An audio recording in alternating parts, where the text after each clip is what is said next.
Assalamualaikum warahmatullahi wabarakatuh. Kembali lagi di channel YouTube Hakiki Donarta bersama saya Erik. Dan pada kesempatan kali ini saya akan bikin menu yang sangat viral, menu yang sangat ditunggu-tunggu buat bapak dan ibu di rumah, apalagi buat kaum milenial. Oke, dan menu kali ini adalah croffle. Nah, jadi buat para kaum milenial, nah ini sangat cocok sekali apabila mau mencobanya di rumah. Cara bikinnya sangat mudah sekali dan tentunya pasti menggunakan produk dari Hakiki Donarta. Nah, jadi buat bapak dan ibu di rumah, apalagi buat kaum milenial, jadi tidak perlu bersusah payah harus ngantri dulu, ngantri sekitar 1-2 jam. Kali ini bisa bikin sendiri di rumah langsung saja. Nah, dan bahan-bahannya sangat mudah sekali dijumpai di dapur. Nah, jadi yang pertama saya di sini pakai tepung terigu protein tinggi ada 300 gram. Terus di sini ada Etna gula halus. Jadi Etna gula halus kemasan seperti ini 500 gram. Ini sebanyak 30 gram. Dan ada Etna borderit susu bubuk 30 gram. Untuk kemasannya nanti ada di sini. Dan ada tulip ragi instan. Jadi ini tulip 3 in 1. Jadi sudah ada 3 bahan di dalam satu kemasan ini. Jadi sudah ada pengembangnya, sudah ada pelembutnya, dan sudah ada enzim. Jadi dipastikan untuk pembuatan roti, pembuatan croffle seperti ini akan lebih lembab. Nah, jadi tidak mudah kering. Terus ada air dingin, di sini pakai air dingin. Ada juga di sini saya menggunakan Buttersup Milky. Jadi seperti ini kemasannya, Buttersup Milky, butter oil substitute. Ada juga yang kemasan 15 kilo. Oke, langsung saja. Jadi ini yang pertama ada tepung terigu protein tinggi. Saya tadi menggunakan 300 gram. Ada juga di sini Etna gula halus 30 gram. Ada Etna borderit susu bubuk 30 gram. Jadi biar rasa dari croffle-nya ini semakin milky, semakin gurih lagi. Terus di sini ada tulip ragi 3 in 1. Di sini saya menggunakan 6 gram. Di sini ada air 175 gram. Nah, ini buat bapak dan ibu di rumah ada sedikit tips. Apabila proses pengadukan seperti ini menggunakan 3 kali resep atau lebih dari 1 kilo tepung, diusahakan airnya air dingin. Nah, jadi pada saat pengadukan agar adonan tidak cepat panas. Oke, setelah semuanya sudah saya masukkan, tinggal diaduk menggunakan mixer seperti ini. Dan apabila ibu dan bapak di rumah masih menggunakan teknik secara manual, untuk penggunaan tulip ragi 3 in 1 boleh dilarutkan dengan air agar proses pengadukannya tidak terlalu lama. Atau kalau mau nonton videonya bisa dilihat di channel Hakiki Donarta di Instagram, Hakiki Donarta TV. Ada proses pembuatan roti manis donat secara manual.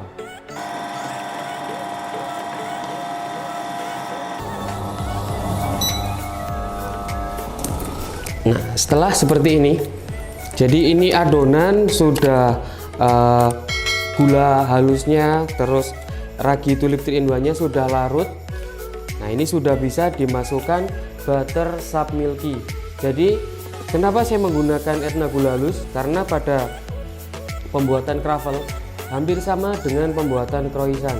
Jadi untuk adonan disarankan tidak perlu terlalu kalis. Jadi bisa 3/4 kalis. Nah, itu seperti itu. Jadi kalau sudah seperti ini bisa saya masukkan. Nah, sekarang Buttersup Milky dan garamnya.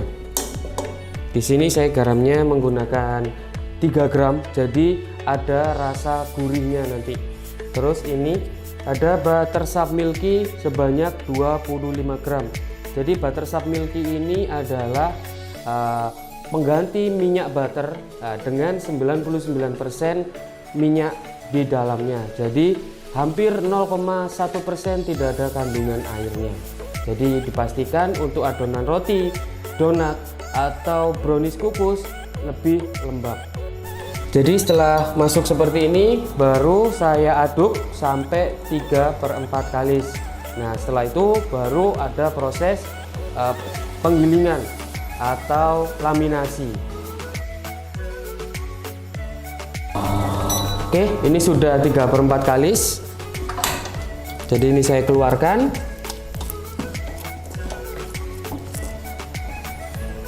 Nah, jadi setelah seperti ini bisa diistirahatkan dulu sekitar 10 menit.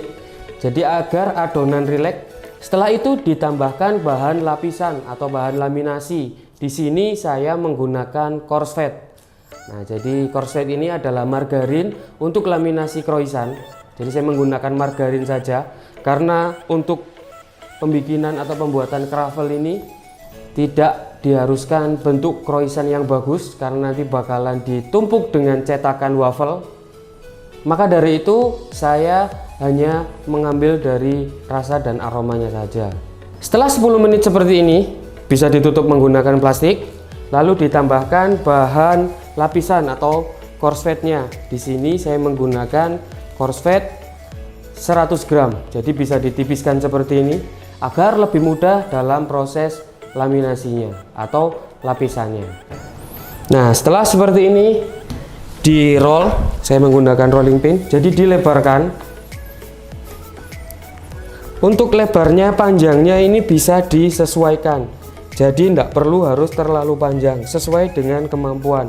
Karena di sini bikin atau cara laminasinya secara manual, nah jadi diusahakan sesuai kemampuan. Dilebarkan seperti ini. Setelah dilebarkan seperti ini, seperti persegi panjang, baru ditambahkan margarin korsvetnya. Jadi sebelumnya sudah saya tipiskan dengan plastik seperti ini bisa, atau dengan kertas roti itu juga bisa, supaya mempermudah dalam proses laminasinya. Jadi setelah seperti ini bisa dilipat menutupi, jadi seperti membungkus margarin korsvetnya. Oke, baru di roll lagi. Nah, dan satu lagi ini tipsnya, harus disiapkan tepung.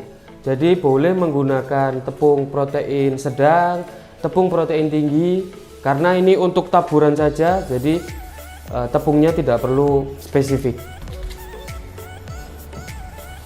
Nah, setelah ditabur tepung seperti ini, baru dibalik, ditabur lagi bagian bawahnya,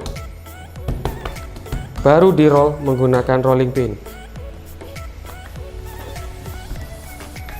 Nah, untuk rollnya seperti ini disarankan pelan-pelan dulu karena ada sebagian korsvet yang keluar seperti ini.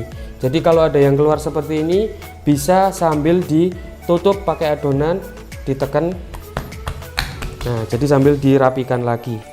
Dan apabila bagian bawah sudah susah bergerak atau lengket di meja, boleh dibalik seperti ini. Nah, jadi yang bagian bawah ada di atas seperti ini, baru di roll lagi menggunakan rolling pin seperti ini sampai memanjang. Nah, setelah seperti ini baru terlihat perbedaannya. Di sini yang lapisan lebih halus dan di sini ada lapisan yang disambung. Jadi yang disambung ini ditaruh di dalamnya. Jadi yang dilipat. Jadi seperti ini.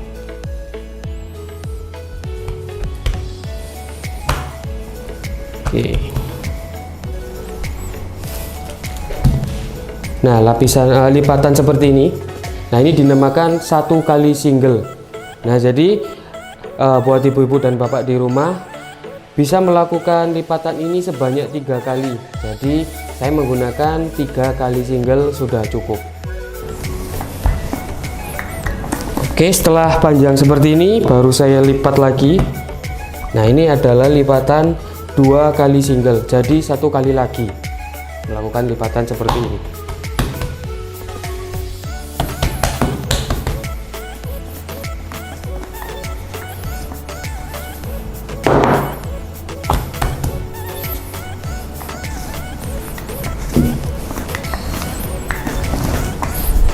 Nah, setelah lebar seperti ini baru dilipat. Ini adalah lipatan terakhir. Nah, cukup. Jadi untuk pembikinan croffle di sini cukup 3 kali single saja. Setelah ini baru bisa ditutup menggunakan plastik, dimasukkan ke dalam lemari pendingin dulu kurang lebih 30 menit, baru bisa lebarkan lagi. Setelah dari lemari pendingin seperti ini kurang lebih 30 menit, nanti dilebarkan dengan panjang sekitar 24 cm dengan lebar 45 cm. Nah, jadi untuk ukurannya bisa sesuai dengan resep atau mau Bapak dan Ibu sesuaikan dengan ukuran yang ada di rumah, tebal tipisnya.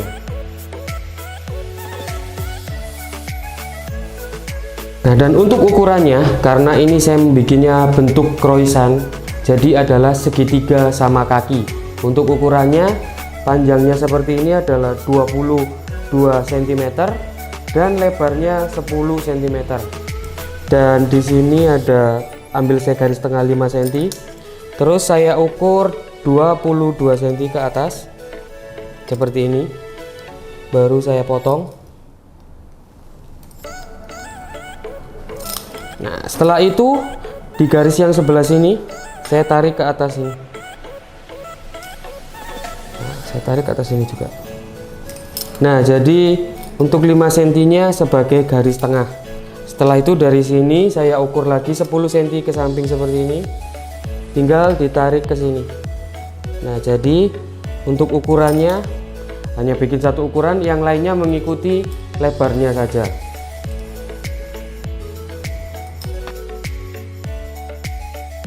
Nah, setelah semuanya terpotong seperti ini, dan untuk adonan sisa ini bisa disimpan, mungkin untuk adonan berikutnya bisa dicampurkan ke dalam adonannya. Dan untuk isian di tengahnya, jadi saya ambil sebagian seperti ini, terus saya potong kecil-kecil, saya taruh di tengahnya. Jadi fungsi dari adonan ini adalah agar bentuknya menjadi semakin bulat. Pada saat dipanggang menggunakan cetakan waffle akan menjadi lebih lebar. Oke, setelah diisi seperti ini semua dengan adonan sisa seperti ini kotak-kotak, untuk isinya saya menggunakan tulip stick. Nah, jadi untuk isinya saya bagi dua seperti ini.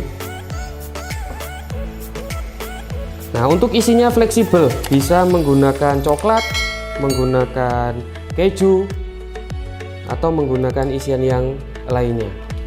Oke, setelah diisi seperti ini, untuk cara menggulungnya sangat mudah sekali, tinggal ditarik ke belakang seperti ini, digulung saja mengikuti dengan alur adonannya, jadi jangan sambil ditarik. Oke, seperti ini. Jadi untuk menggulungnya langsung digulung saja seperti ini, tidak perlu ditarik, jadi mengikuti panjang adonannya. Oke, seperti ini. Untuk adonannya ini tidak ada standar khusus, karena ini nanti dicetak menggunakan kravel, bakal dipenyet juga atau dihimpit dengan cetakannya, jadi untuk motifnya juga tidak terlalu terlihat.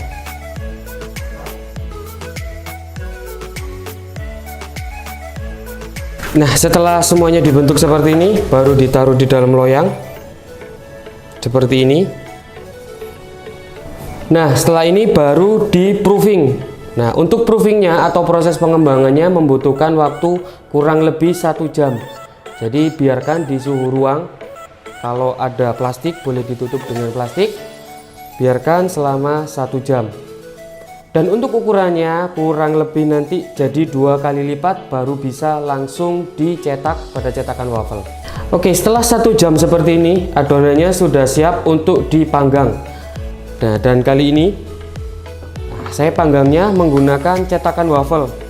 Buat Bapak dan Ibu di rumah, kalau ada cetakan waffle yang otomatis yang menggunakan tenaga listrik, bisa langsung digunakan saja dengan suhu yang sesuai.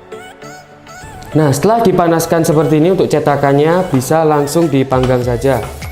Nah, jadi untuk croissantnya bisa langsung ditaruh di atas kravelnya, langsung dihimpit, ditekan, baru dikunci, tinggal ditunggu untuk proses pematangannya sambil dibolak-balik.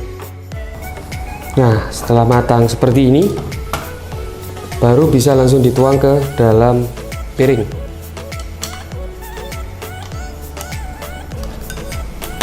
Nah, Dan untuk selanjutnya bisa langsung dipanggang lagi sampai adonannya selesai.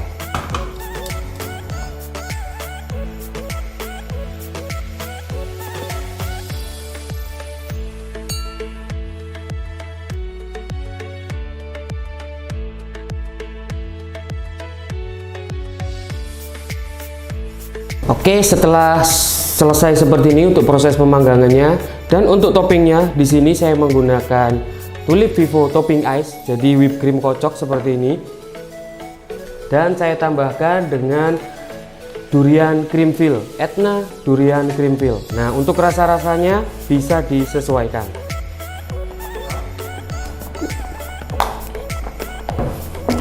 Nah, setelah tercampur rata seperti ini, baru saya siapkan plastik segitiga dan piping bag, dan menggunakan squid bisa langsung didekor saja. Saya ambil sebagian seperti ini. Nah, tinggal dituang di atasnya.